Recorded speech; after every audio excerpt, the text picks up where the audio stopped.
We go inside the heated debate on Freedom Watch tonight on Fox Business.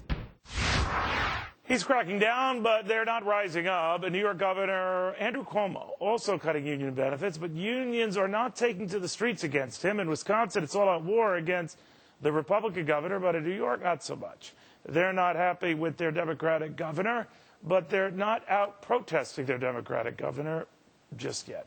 Republican New York Congressman Michael Grimm joins me now. I guess a little politics to play with that. Right? Sure.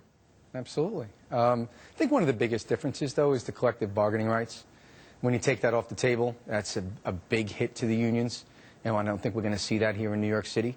But at whereas in Wisconsin and potentially Ohio, that is what they could be taken off the table. Exactly. Right. But this is a very different time.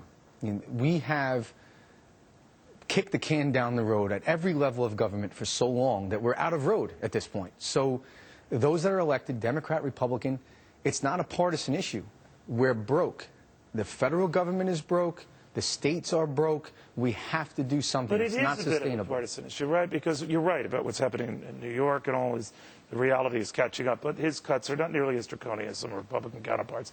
So Republicans are getting the rep, these governors, congressmen, for being much more into cutting spending and going after these largely Democratic constituencies, largely unions, than their Democratic counterparts. That's reality, right? Well, I think that the problem itself is that there's no money. That's not a partisan issue. How we go about it, in my opinion, is not really partisan. Yes, you can say that, well, the Republicans are looking at it this way, Democrats are looking at it that way. At the end of the day, we have to find a way to stop spending more money than we have. No, your argument is logical and sound and fiscally prudent, regardless of what side of the ledger you're on.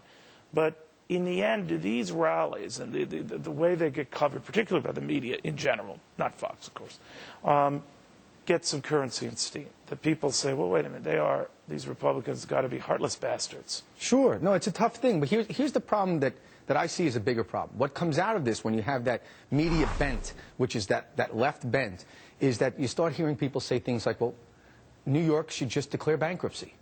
That's absurd. I don't think anyone has thought that through.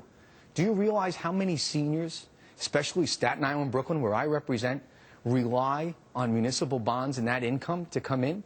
If we were to pull that rug out from under them, not to mention municipalities, they have to float bonds, whether they're general purpose, whether they're revenue bonds. Does that apply nationally, Congressman, that Sure. we can't even entertain bankruptcy?